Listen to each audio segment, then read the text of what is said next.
Hello students, welcome to CG Shiksha. आज हम लोग पढ़ने वाले हैं class 11th English Hornbill book का चैप्टर नंबर 2 और उस चैप्टर का नेम है we are not afraid to die if we can all be together. ठीक है, if we are not afraid to die means हम मरने से नहीं डरते। If we can all be together, अगर हम सब एक साथ हैं तो।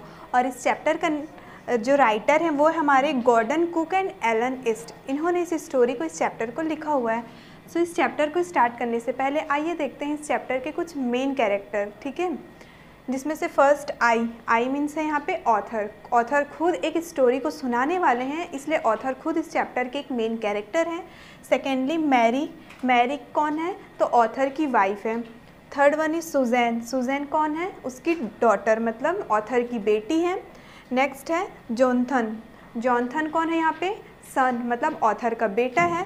उसके अलावा हम लोग सब कैरेक्टर्स में 2 सब कैरेक्टर्स के बारे में पढ़ेंगे, जिसमें से फर्स्ट है American Larry vigil and last है हमारा हब सिजलर। यहाँ पे आप लोगों को नहीं दिख रहा होगा तो यहाँ पे फिर से एक बार मैं मेंशन कर दूँ।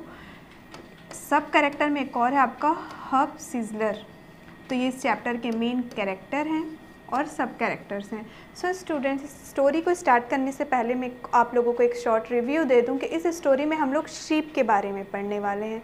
ठीक है, एक शीप के बारे में पढ़ने वाले हैं और बोले तो एक सी के बारे में पढ़ने वाले हैं, एक ओशियन के बारे में पढ़ने वाले हैं कि कैसे ऑथर और उनके पूरा परिवार, ऑथर और उनकी पूरी फैमिली सी में ट्रैवलिंग करती है।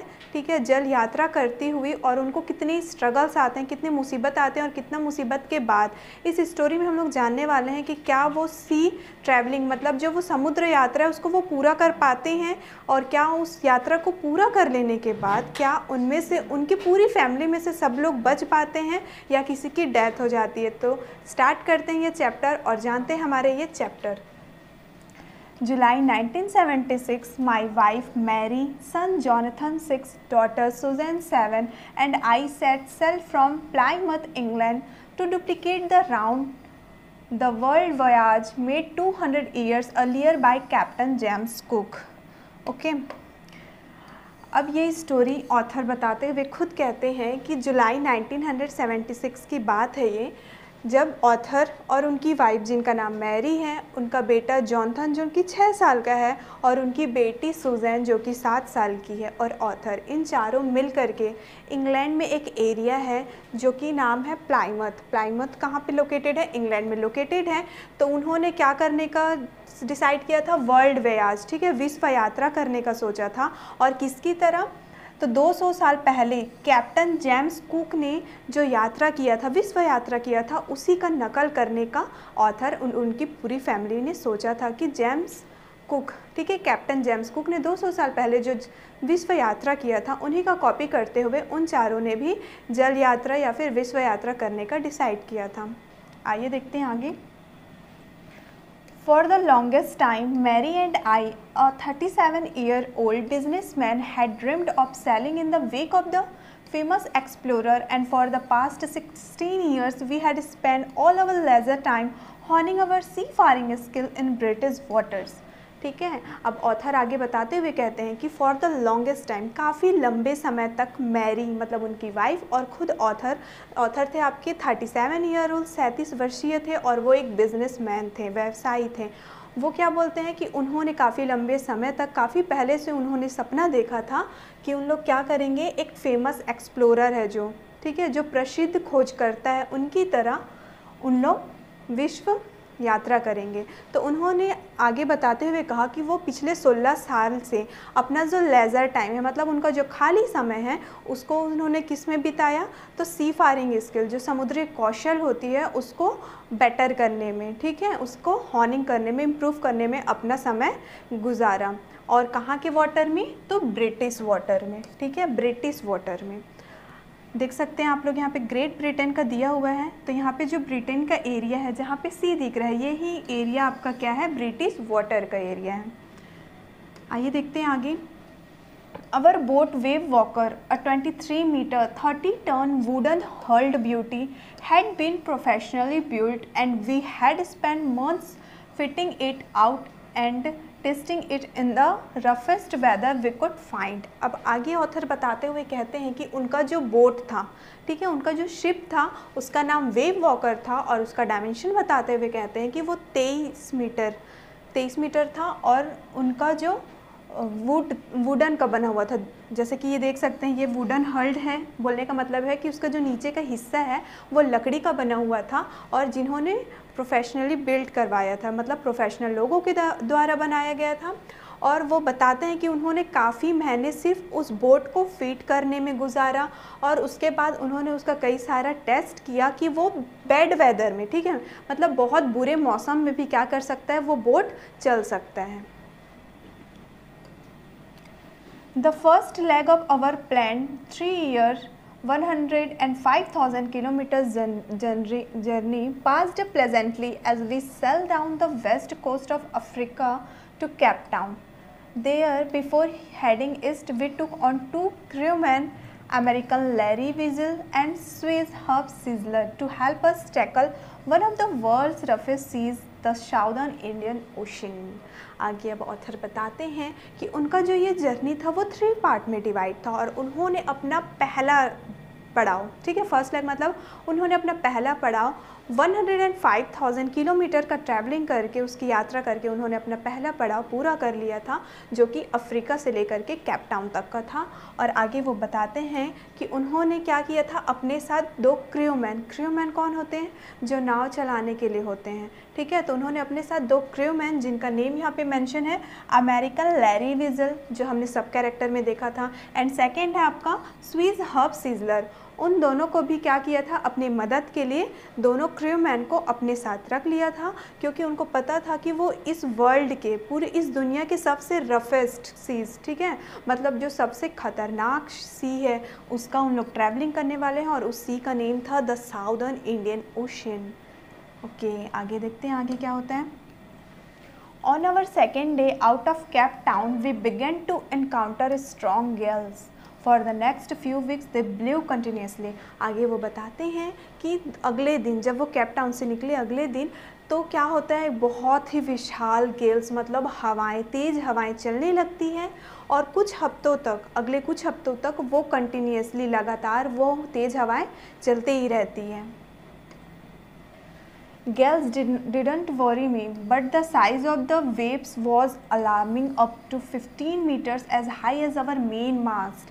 अब आगे वो बताते हैं कि जो वो गेल्स था, गेल्स मीन्स यहाँ पे वाइंड है, ओके, तो जो वो तेज़ हवाएं चल रही थी उससे उनको बिल्कुल भी डर नहीं था, क्योंकि उनका बोट बहुत ज़्यादा स्ट्रॉन्ग था।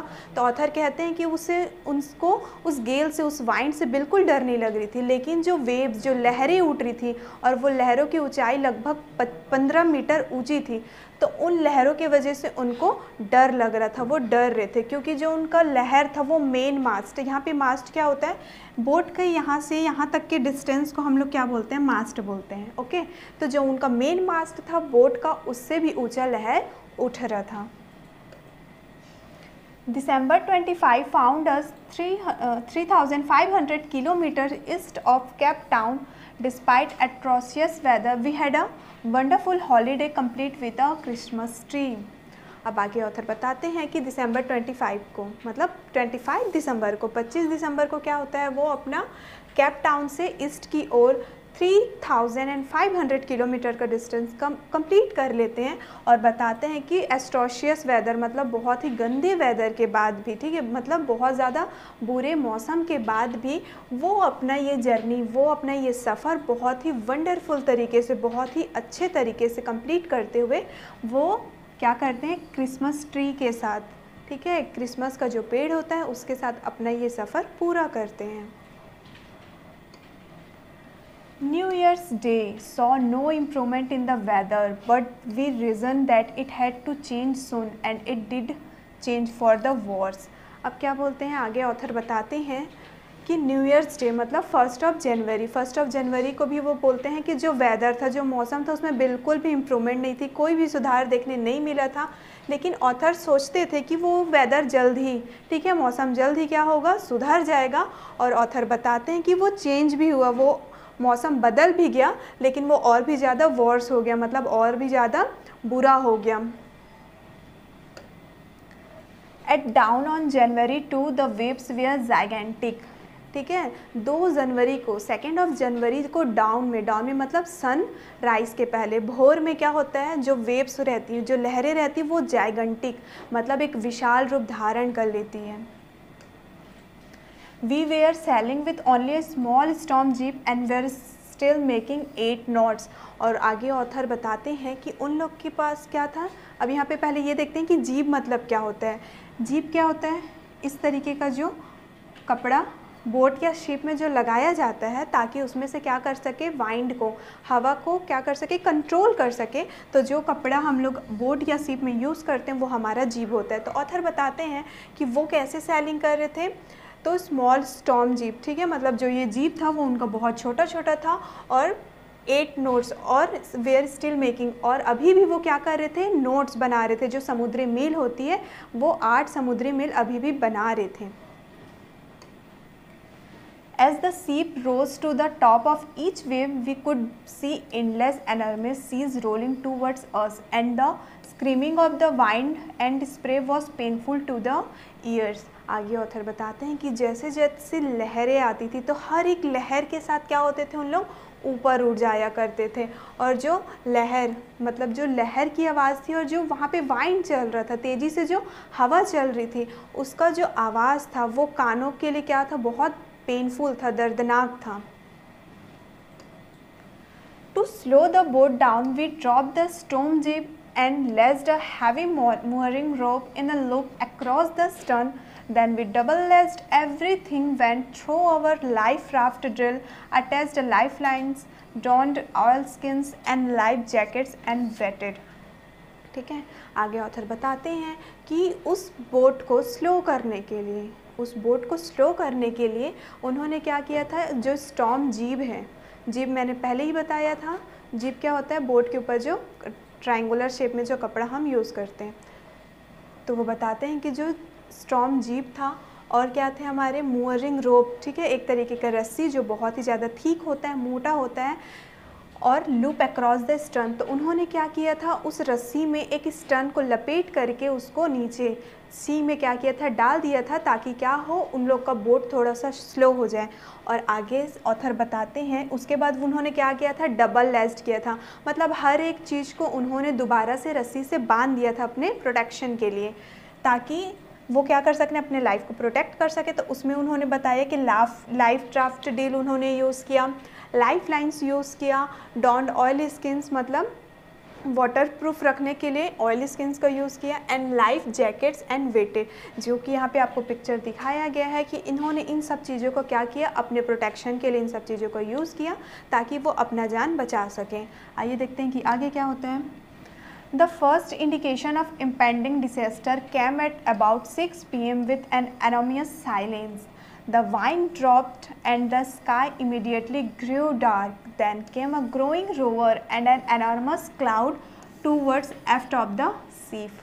अब आगे ऑथर बताते हुए कहते हैं कि जो सबसे पहला इंडिकेशन था, सबसे पहला संकेत कैसा मिलता है उनको उस डिसास्टर का, 6 PM को, शाम के 6 बजे एक बहुत ही साइलेंस, एक सब तरफ क्या होता है, सन्नाटा सा छा जाता है, और जो वाइंड रहता है वो कुछ देर के लिए थोड़ा सा रुक भी जाता है। अचानक से क्या होता है, जो स्काई रहता है, आसमान रहता है, वो पूरे तरीके से काला होने लगता है, पूरा ब्लैक क्लाउड हो जाते हैं, बहुत डार्क हो जाते हैं। उसके बाद जो आवाज़ आती है रोअर की, ठीक है, एक दहाड़ जैसा आवाज़ आता है, और वो जस्ट क्या रहता है, वो जो क्लाउड रहता है, वो बादल रहता है, वो करेक्ट शिप के जस्ट पीछे ही रहता है। अब देखते हैं कि वो शिप के पीछे रहता है, वो बादल तो होता क्या है। With horror I realise that it was not a cloud but wave like no other I had ever seen. आगे ऑथर बताते हैं कि जैसे उन्हें रियलाइज़ होता है, उन्हें महसूस होता है, तो वो देखते हैं कि वो एक्चुअल में क्लाउड नहीं रहता है, ओके, वो क्या रहता है, आपका वेव रहता है, जिसको ऑथर समझ रहे थे कि वो क्लाउड है, वो क्लाउड नहीं, वो वेव रहता है। और वो बताते हैं कि उन्होंने आज तक ऐसा चीज़, ऐसा दृश्य कभी देखा ही नहीं था। It appeared perfectly vertical and almost twice the height of the other waves with a frightful breaking crest. आगे बताते हैं कि जो वो वेव था वो परफेक्टली वर्टिकल था, मतलब सीधा था, ठीक है, ऑलमोस्ट ऐसा था, वर्टिकल था मतलब ऐसा सीधा था उनके ही पीछे, और वो बाकी वेव, बाकी लहरों के कंपैरिजन में, बाकी लहरों की तुलना में क्या था, उसका दुगना था, डबल था। और उसका जो क्रेस्ट था, क्रेस्ट क्या होता है, top part of the wave, सबसे ऊंचा हिस्सा, वेव का सबसे ऊंचा हिस्सा, वो क्या हो रहा था, ब्रेकिंग हो रहा था, मतलब वो ऐसे ब्रेक हो के ऐसा लग रहा था कि वो उनके बोट में ही आकर के गिर जाएगा। The roar increased to a thunder as the stern moved up the face of the wave, and for a moment I thought we might ride over it, but then a tremendous explosion shook the deck. उसके बाद क्या होता है, वो जो आवाज़ें थी वो गर्जने में चेंज होने लगी, थंडर में, एकदम से गड़गड़ाहट होने लगा सब तरफ। उसके बाद होता है कि वो जो वेव रहता है, एक और वेव आता है और उनका डायरेक्शन वो चेंज कर देता है, ओके। और वो जो वेव रहता है उनके लिए एक ब्लेसिंग रहता है, क्योंकि उस वेव के आने से उनकी जो वेव से उनको जो परेशानी था वो वेव का डायरेक्शन चेंज हो जाता है। फिर वो बताते हैं कि उसके अलावा एक ऐसा विस्फोट होता है जो उनके डेक को पूरे तरीके से तोड़ देता है। A torrent of green and white water broke over the ship. My head smashed into the wheel and I was aware of flying overboard and sinking below the waves. I accepted my approaching death, and as I was losing consciousness, I left quite peaceful. आगे author बताते हैं कि जैसे पहले मैंने mention किया कि जो वो वेव की वजह से क्या होता है, ऐसा विस्फोट होता है, ऐसा एक्सप्लोजन होता है कि उनका जो डेक रहता है वो टूट जाता है। तो आगे ऑथर बताते हैं कि उनको ऐसा लगने लगता है कि ग्रीन और वाइट कलर का वाटर, ठीक है, ग्रीन और वाइट वाटर क्या हो रहे हैं, उनके शीप के अंदर आ रहे हैं, क्योंकि उनका शीप क्या हो गया, ब्रोक हो गया, टूट चुका था। आगे ऑथर बताते हैं कि व्हील से, ठीक है, उसके जो पहिए हैं उससे ऑथर के हेड पे क्या होता है, चोट भी लग जाती है, और उनको पता चलता है कि ये जो वेव हैं उनके वजह से क्या हुआ है, ये सब कुछ नुकसान हुआ है।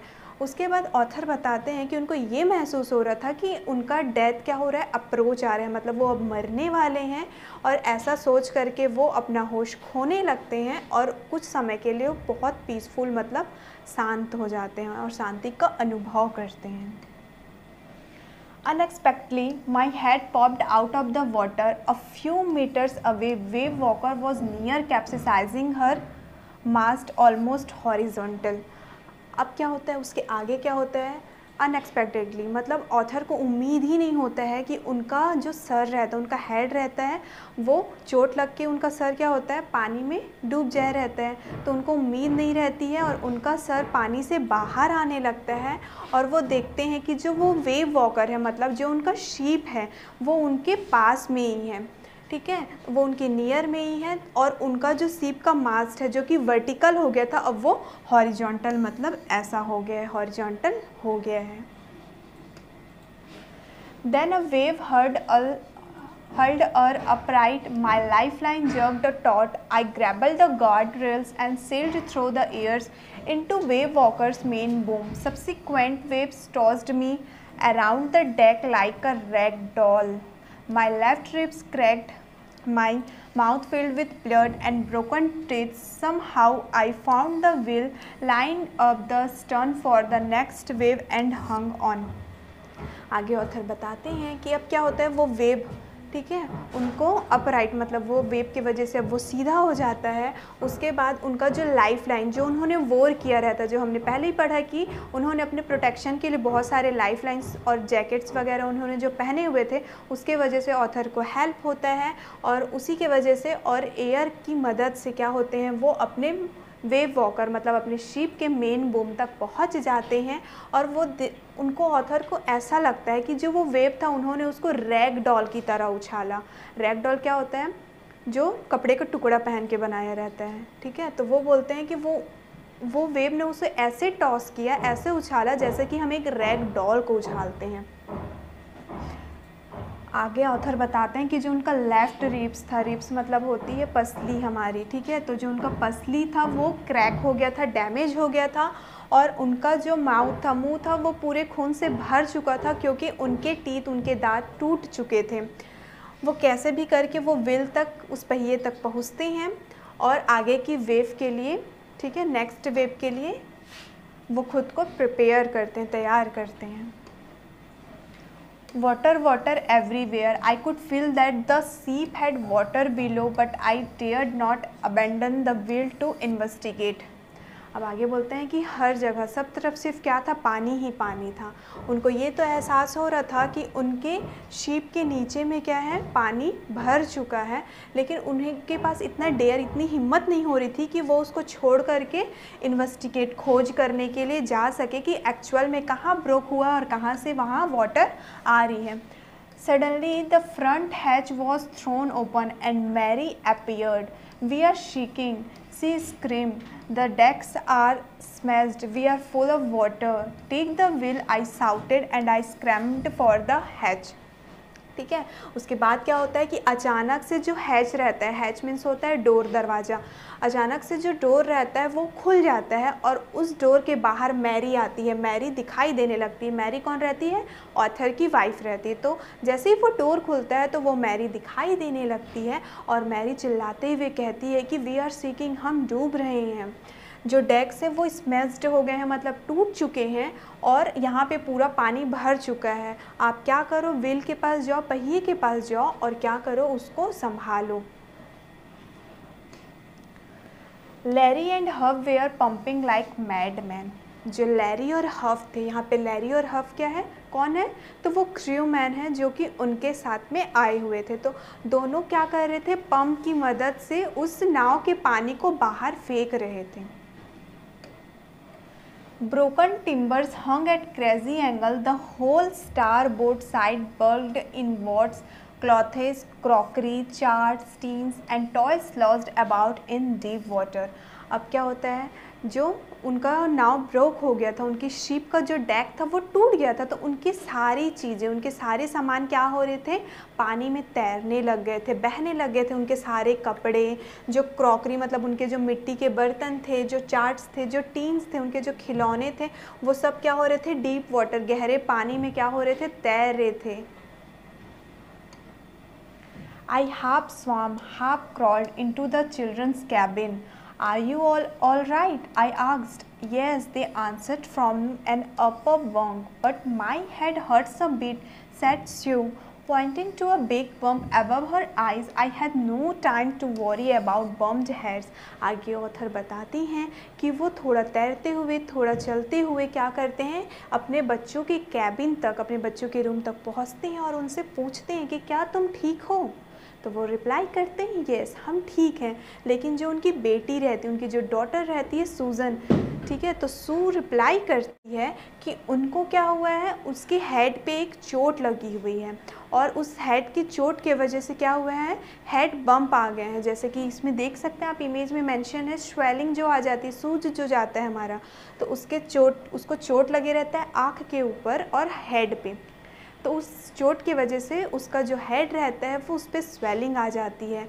लेकिन ऑथर बताते हैं कि उनके पास इतना टाइम नहीं होता है कि वो उसके चोट को, मतलब उसके बम्ड हेड, जो उसके हेड में स्वेलिंग आ गई है, उसके बारे में वो सोच सकें। After finding a hammer, screws and canvas, I struggled back on deck with the starboard side based open. We were taking water with each wave that broke over us. If I couldn't make some repairs, we would surely sink. आगे क्या करते हैं author, जल्दी से ढूंढते हैं hammer, हथौड़ी, screw, canvas वगैरह, और उसके बाद वो क्या करते हैं, डेक में वापस से चले जाते हैं ताकि वो डेक को रिपेयर कर सकें। जैसे वो डेक में पहुंचते हैं, ठीक है, उसमें बहुत सारे पानी, हर वेव के साथ क्या होता है, उनके शिप में पानी भरने लगता है, क्योंकि उनका शिप क्या होता, ब्रोक हो चुका था, टूट चुका था, और ऑथर को लगता है कि अगर उन्होंने थोड़ा भी रिपेयर नहीं किया तो बहुत जल्द उन लोग क्या होंगे, डूब जाएंगे, श्रिंक हो जाएंगे। Somehow I managed to stretch canvas and secure waterproof hatch covers across the gaping holes. Some water continued to stream below, but most of it was now being deflected over the side. अब आगे author बताते हैं कि उन्होंने क्या किया, जो वो होल्स थे, जो छेद हो गई थी, ठीक है, मतलब जब उनका शिप टूटा, ब्रोक हुआ, तो उसमें जो छेद हो गई थी जिसके थ्रू पानी एंटर हो रहा था शिप में, तो उन्होंने उस हैच, उसको क्या किया, गेपिंग होल को वाटरप्रूफ हैच, मतलब वाटरप्रूफ जो हैच दरवाज़ा था, उसकी मदद से उन्होंने उसको भर दिया, उस गेपिंग होल को उसको भर दिया। इससे तो ये फ़ायदा हुआ कि सारे के सारे वाटर तो नहीं, लेकिन मोस्टली वाटर, मतलब ज़्यादातर पानी अंदर जाने से रुक गए, कुछ पानी अभी भी शिप के अंदर आ ही रहे थे। More problems arose when our hand pump started to block up with the debris floating around the cabins and the electric pump short circuited. The water level rose threateningly. आगे ऑथर बताते हैं कि सबसे ज़्यादा परेशानी कब आती है, जब उनका जो इलेक्ट्रिक पंप रहता है वो क्या होता है, ब्लॉक हो जाता है, बंद हो जाता है। किसकी वजह से, जो डेब्रिस फ्लोट कर रहे थे, मतलब जो कचड़े वहाँ पे तैर रहे थे, उसकी वजह से जब उनका इलेक्ट्रिक पंप ब्लॉक हो जाता है तो उनको सबसे ज़्यादा परेशानी आने लगती है। और उस इलेक्ट्रिक पंप में भी क्या होता है, ब्लॉक होने के बाद वहाँ पे शॉर्ट सर्किट हो जाता है और जो वाटर लेवल, पानी का स्तर क्या होता है, और भी ज़्यादा बढ़ने लगता है। Back on deck, I found that our 2 spare hand pumps had been wrenched overboard along with the forestry sail, the jeep, the dinghies and the main anchor. आगे ऑथर बताते हैं कि उनके पास जो 2 स्पेयर हैंड पम्प्स था, मतलब जो 2 extra hand pumps थे, वो भी क्या हुए थे, ख़राब हो चुके थे। किसकी वजह से, जो उसमें वेव ने एंटर किया था उसकी वजह से उनके पास जो 2 एक्स्ट्रा हैंड पम्प्स थे वो भी क्या हुए थे, ख़राब हो चुके थे, वो भी बंद हो चुके थे, जिसकी वजह से उनको और भी ज़्यादा प्रॉब्लम्स झेलना पड़ता था। Then I remembered we had another electric pump under the chart room floor. I connected it to an out pipe and was thankful to find that it worked. आगे ऑथर बताते हैं कि उनको अचानक याद आता है कि उनके चार्ट रूम फ्लोर पे, ठीक है, उनके चार्ट रूम फ्लोर पे एक और इलेक्ट्रिक पंप है, ठीक है, चार्ट रूम फ्लोर के नीचे एक और इलेक्ट्रिक पंप है और वो क्या करते हैं, उस पंप को एक आउटपुट पाइप, मतलब बाहर जाने वाले पाइप से कनेक्ट कर देते हैं, जोड़ देते हैं। और वो बोलते हैं कि बहुत थैंकफुल है क्योंकि वो पाइप क्या कर रहा था, वर्क कर रहा था, काम कर रहा था। The night dragged on with an endless, bitterly cold routine of pumping, steering and working the radio.